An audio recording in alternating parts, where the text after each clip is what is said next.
पाठनी के चढ़ावली लवैया दूधवा जाला तो हिम्मत न पड़े नान बाबा के पास बाकिन बाबा के कृपा से भोले बाबा के कृपा से कि लगा कुछ न करता देता फुफकार के दुआइया जवान भैया बहिया केहू के न डर सब हो गई हिम्मत गार कि बाबा रहले सहैया ना कि चढ़ल नाग पचमी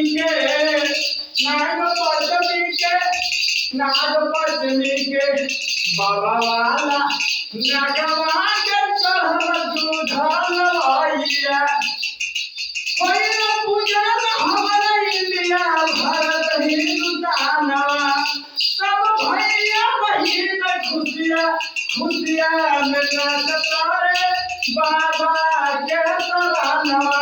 भोला बाबा के शरणवा भोला बाबा के शरणवा बलवानी देश हमारा हिंदुस्तानवा बलवानी देश हमारा हिंदुस्तानवा बलवानी हमारा देश हिंदुस्तानवा भोले बाबा परे सबके रहला हिम्मत गार बनल हिम्मत गारवा एही पर सारा हमारा हिंदुस्तानवा बाबा के बोल गारवा में नमः शिवाय नमः बोलत भैया बहिनिया नमर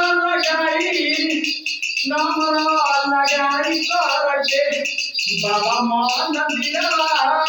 नमर लगाई करके कि नमर लगाई करके चढ़ता रे बाबा भोले बाबा के लगवा के दूधल भैया नाग पत्नी के होत जाए जकरिया हमारा हिंदुस्तानवा कि हमारा हिंदुस्तानवा कि हमारा हिंदुस्तानवा कि हमारा हिंदुस्तानवा खुशिया में